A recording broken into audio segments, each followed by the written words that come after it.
Welcome into Madison HD Sportsnet, presented by the JMU Alumni Association. It's time for the weekly coaches show with head coach Dave Rinker of the JMU cross country team. Coach, coming off your JMU Invitational, just talk about how you thought the team performed overall now that you've been able to kind of look at the results and see kind of the pace they were running.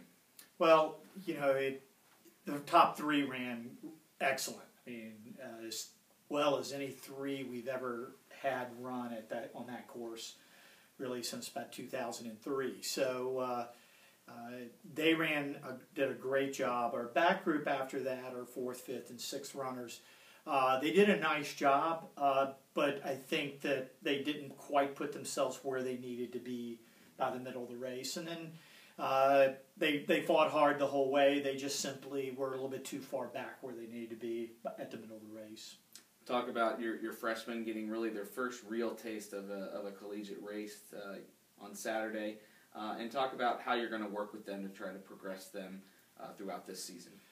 Well, we've got 3 or 4 freshmen, I think, that are very talented, and I think they're tough young ladies. It's just going to be a matter now of getting them to buy into running a team race more so than in high school. They're used to running a lot of individual races, just going out and running hard and hanging on the best they can. And you really have trouble doing that at the collegiate level because everybody's so good.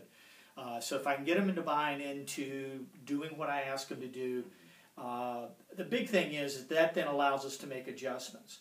I never have the perfect race plan. However, I set a race plan today to help set up the race plan for next week, to set up the race plan for the meet after that. So if they'll buy into the race plan that we're doing right now, it allows us to make the proper adjustments we need to make down the road.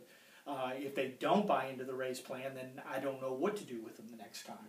So, and I think they'll learn. They're a good group. They really want to be good. They want to succeed. So it's just a matter now of getting them into the right habits.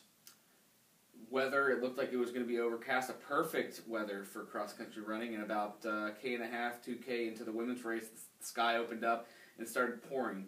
As a collegiate athlete, did you prepare them for the potential they might have to run in heavy rain, or how do you kind of prepare them now that they've experienced that going forward? Well, number one, we practice in everything, and that group has probably run in, of course, a lot worse conditions than that, both from a temperature standpoint, rain, snow, sleet, et cetera, et cetera. So the biggest thing is that you need to live through one of those things in a lower key meet so that we can then prepare them for on down the road. We had talked about it raining a little bit, but I don't think the rain played a major role in anything. The coolness definitely helped it. They were optimal conditions for them to race on. The course was hard because of the drought situation they'd had the previous couple weeks down in Newmarket. So the result was that the course was very hard, and hard means fast. But it does beat your legs up, and sometimes you can feel it over the last part of the course. So cool weather, hard surface, it was set up to be a very fast day. But the thing is, you've got to run fast once you get that opportunity. Ground does not make it fast. Fast runners on good ground make it fast. Well, this Friday you head to Farmville, Virginia for the Longwood Invitational.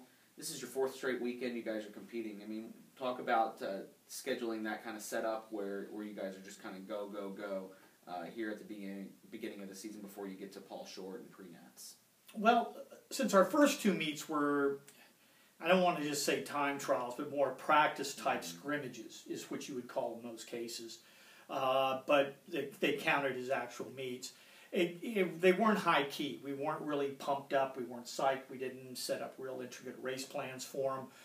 It was more of a chance to get just some competition out of the way. Now we're starting to get into where it's a lot more serious. However, Longwood, back to this week again, I'm not going to race anybody 4 weeks in a row. So anybody that raced at UVA in the first week of the season, they're not going to race this weekend. So we're only going to take 5, 6, 7 runners to Longwood. It's going to definitely be a more lower key situation. We're going to leave a lot of people at home to train through this weekend. And because you worry about trying to race too much too often. You've only got, I believe a distance runner only has so many all-out efforts in them in a season. We try to hold that to 5 or 6 during a year. One of them, of course, was on Saturday. Paul Short in 3 weeks from now will be our second one, and then pre-nat. So, you know, I think we're in good shape. I think mentally we're good. So running 4 meets in a row, nobody's going to run 4 meets in a row. The most anyone will run has been the previous 3, or the Longwood will be the third one for them. Well, Coach, we appreciate your time, and you can catch the JMU Cross Country Coaches Show every Tuesday right here on Mattazone HD Sportsnet, presented by the JMU Alumni Association.